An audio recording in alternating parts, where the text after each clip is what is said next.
Welcome to Weekend Wellbeing. My name is Nathan Thomas. This is Pure 24/7 radio, and we're joined today, as ever, by Karen Ferguson from the Maven Club. Hello, Karen. Good to see you again.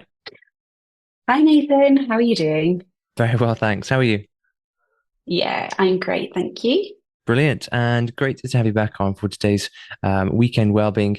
Last time you were with us, you talked about the idea of being kind and something not to be Mm. overestimated, not to be no underestimated, I should say, Mhm. because being kind is just so powerful, isn't it? I mean, it's something we all get taught that as a child, don't we? To be kind, it's just something most of us, I suspect, have been taught to be kind when we can.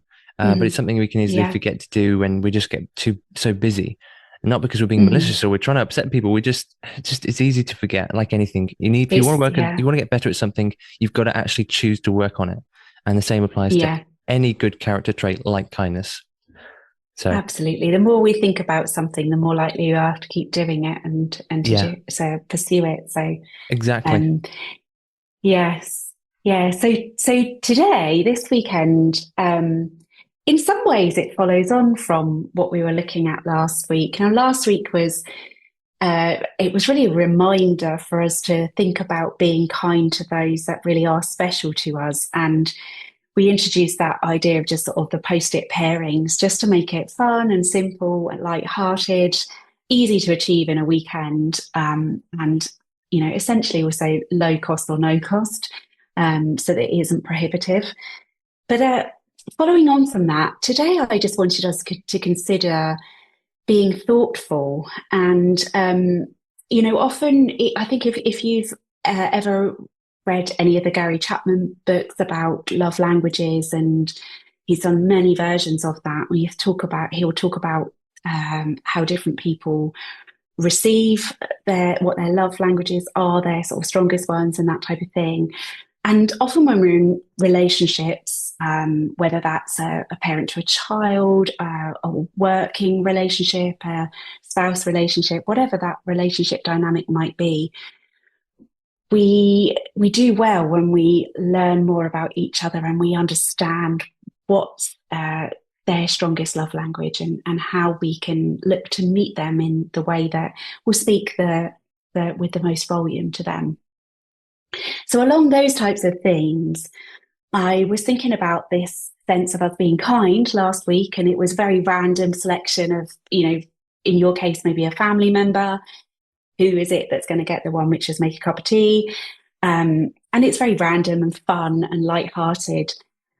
But as we start to get into this season where we are now getting bombarded with adverts for Christmas, and it all becomes very much about gifts and that type of thing, I was thinking, isn't it great if our gifts actually are about being thoughtful, about knowing that person, knowing them individually? And so I wondered this weekend. This sounds a little bit school-like, so apologies, especially if you work in a school and you're like, I want the weekend off. But I wondered whether it would be a good idea this weekend to do a little survey of those that are nearest and dearest to you, and actually start to find out, well, what do they really like? And particularly thinking along that sort of love language theme. So is it that they really love time, your time, and just some dedicated time? Or is it that they love to receive something that's been handmade, that's a gift, because it shows that you've been thoughtful and you've put thought into it? What might it look like? And so this weekend, my challenge to you is to do some surveying. You can do this in a very formal way.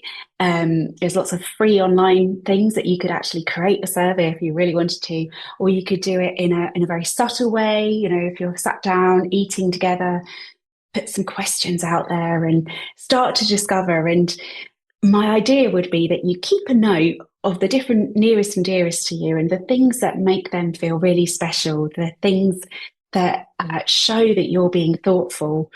And then you can start to plot and plan. What does that actually look like? What might that look like? So, potentially this Christmas, some of your thoughts around gifts might not be an actual, present that's unwrapped, but the gift of something that is really very thoughtful because you've done your surveying, you've you've done your plotting and planning, and now you can give something that is really personal.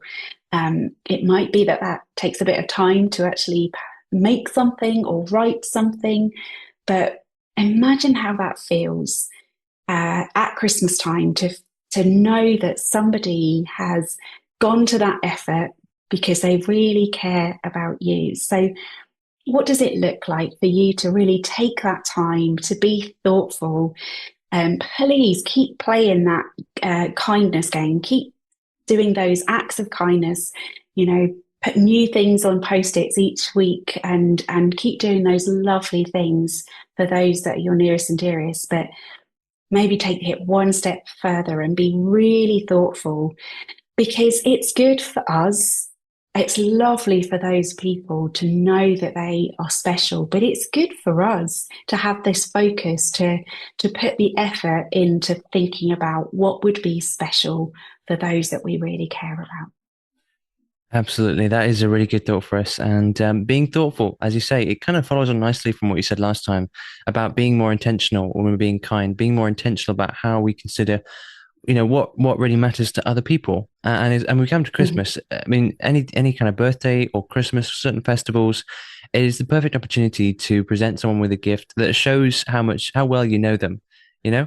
Mhm. And Christmas is the perfect opportunity for that because we can kind of we can treat people in a special way Mhm. and Mhm. just being attentive to how they receive certain things because obviously what would be a gift to one person might be quite an insult to another, um, especially across Absolutely. different ages, different cultures, different backgrounds, Mhm. and then taking the time to understand that. I mean, we as humans tend to be very good at scheming to achieve certain ends, and what if we put that Mhm. same effort into trying to work out how we can make others feel really good and really special? And Absolutely. that will Yeah. come naturally as we decide to put others before ourselves. But yeah, that being deliberately thoughtful, I think you're absolutely right. We can all put that into practice. And there's still a bit of time, isn't there? That's the Mm. thing. That's why I really wanted to think about this at this stage. So it's not like a 24th of December last minute panic. Oh, I forgot to get something. What do I do? But actually, it's really getting to know them. Because naturally, we'll lean towards something that would make us feel good. But when we do that little bit of research, we can really hear what brings them to life, what makes them feel special. Yes, absolutely. Well, thank you so much, Karen. Good to see you again. And I think you're absolutely right, getting in early with this idea as we come up to Christmas. It's still a while away yet, but as you say, it's always good to get well prepared. And I think it sort of seems to be a theme developing at the moment as you're talking us through being more intentional, planning ahead, actually putting things in place in a way, to make it easier for ourselves to be kind to Mhm. others, which makes a Yeah, lot of sense. So, yeah, thank you so yeah. much, Karen. Good to see you again this week and enjoy your weekend. Thanks, Nathan. Cheerio.